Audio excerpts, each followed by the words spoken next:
Hey guys, Kapper here, and I dug up some old pictures on one of our old flip farms.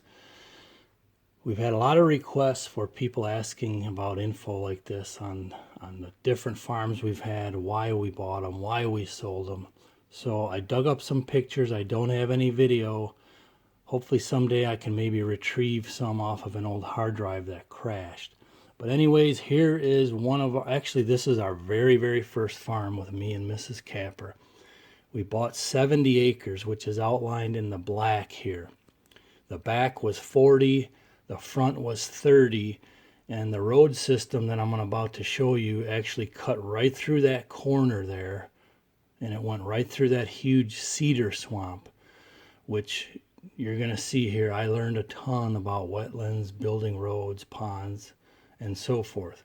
But the first thing that we did, which is what we usually had to do on the properties, is clean up garbage. All right, and this particular property was a local dumping ground for all of the farm neighbors.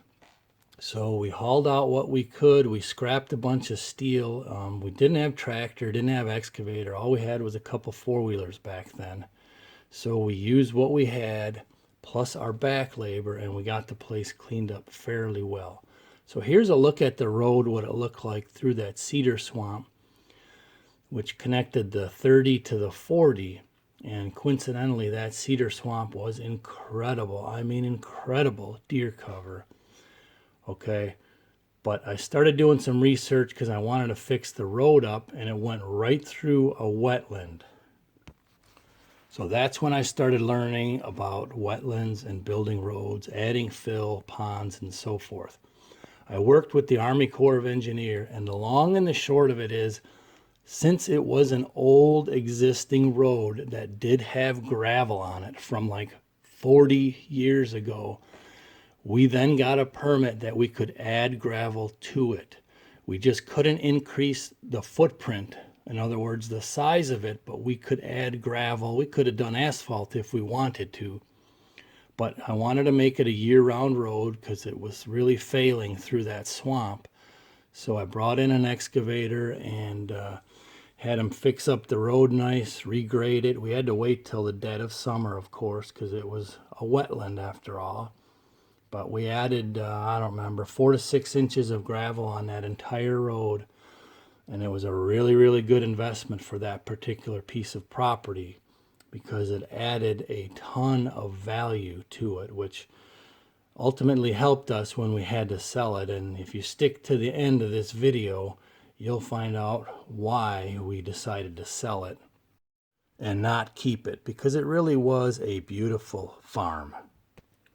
So that road led to this back field, which was the best place on that entire property by far. So there was this little probably 2-acre field that was completely surrounded by tree plantings and by the cedar swamp. So we set out on our very first adventure of building a deer blind, and I went a little bit too big. I believe I made this 8 by 8, and I enlisted the kids to help me a few times. It took quite a long time to finish it, but it was awesome. Here's a view where you could see the tree plantings, where I could see over them from this deer tower. And I'm going to tell you, man, them deer absolutely loved them tree plantings.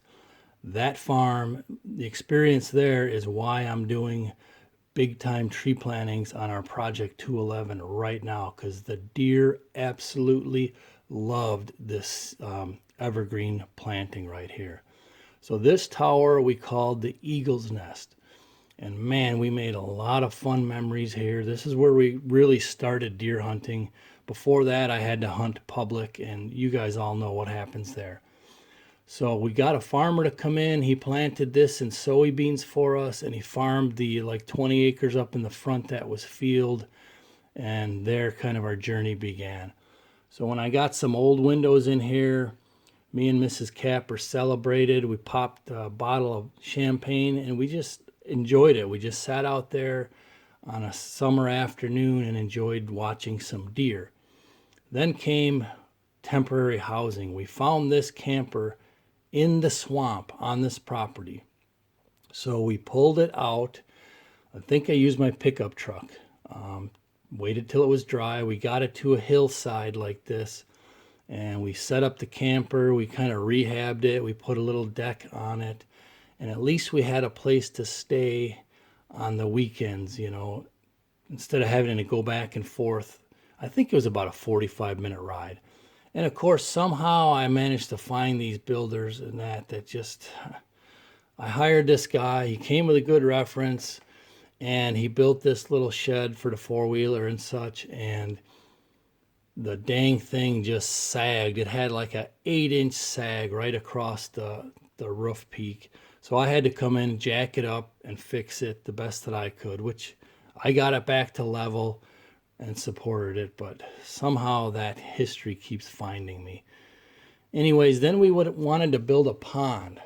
So I found out that you really don't need a permit if you're building a pond on high ground, okay, in most states. Maybe not all of them, but in most of them. So this was actually still high ground.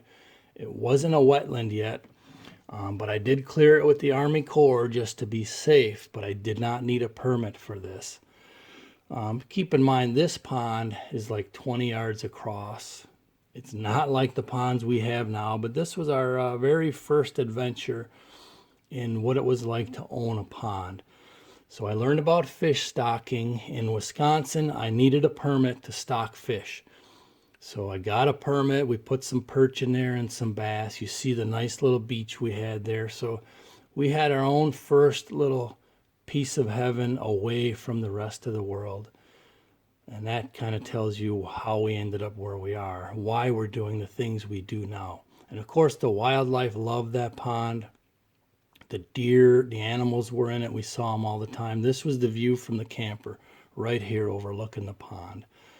So it was really nice to start seeing wildlife in our own backyard at what was basically our hunting camp then. Or for me anyways. Mrs. Kapper just liked to get away and see the outdoors. And it was really coming around. I mean, we really made some changes, and this farm was coming on hard and fast as a premier, you know, big buck farm.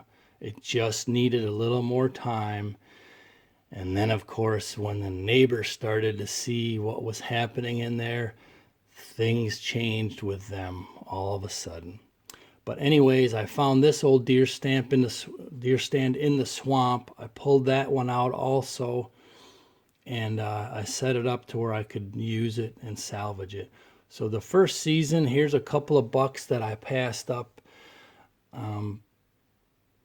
I was like a lot of you guys. I was naive. I thought that now that I got a farm, that all I needed to do was put in a nice food plot and I'd be killing 150-inch deer. Well, yeah, you guys all know how that pans out. It's rare, honestly, but this was the first deer I ever killed with a bow because I had never ever bow hunted before this.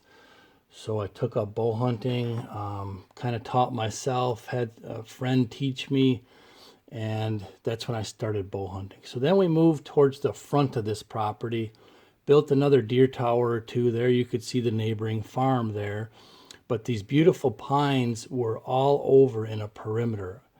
The entire property was planted in a perimeter of these pines. So the previous owners had great vision. Here I added a culvert and a driveway. You had to have a permit to add a driveway culvert over there. This went on the 30-acre piece that we added on it to make it 100. So we had dual access to it. Here's my buddy on his Kubota. Long before I ever had a tractor, I hired him and watched him, and eventually I did get a tractor, but that's another story.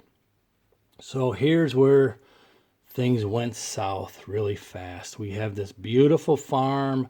I'm doing all this incredible work, and we got these two neighbors. The one on the left here had 5 acres. The one on the right had 10. All of a sudden now, the one on the left was building a huge deer tower, literally, right on the property line. Keep in mind, all he had was grass in his backyard. He had a lawn. So he builds a deer tower overlooking my food plot in the bean field in the front. The guy on the right basically did the same thing. he put up a ground blind right on the corner. So not only did he wreck my property, but he wrecked the other guys to the north there. Here's the thing, people. I approached them both and I asked them, how can we work this out? I offered to build them each free food plots of their own, to just work with me and not perch on the line. Free food plot in your own backyard. They both turned me down. Why? Because I can't cuss right now because this is family friendly, but some people just want to see the world burn. That's all I can say. So we ended up selling it and moving on. That's the story of this 100-acre farm. And many of you now know why it is we live a mile off the road on such a remote property. But neighbors can make or break your property. That's all I can say. We've had this, I mean, like I said, we've bought like 10 properties. And the vast majority of the time, it was the neighbors that caused us to move on. I hate saying that. To me, it's like, what does it say about humanity? But I'm just telling you the facts. It wasn't not enough deer. It wasn't not enough woods. It wasn't anything like that. It was the people surrounding the properties. So keep that in mind when you're buying property. Just keep it in mind. You know, if they don't live right on or near your line, that's a big benefit. But anyone who's right on your line or right near your line with a much smaller parcel than what you have, just keep that in mind. So maybe someday I'll retrieve video from the crashed hard drive. I just bought a device to attempt to do that. But for now, this was the beautiful 100-acre piece in Wisconsin. And we ended up getting rid of this. And then from here, we bought our Kentucky farm.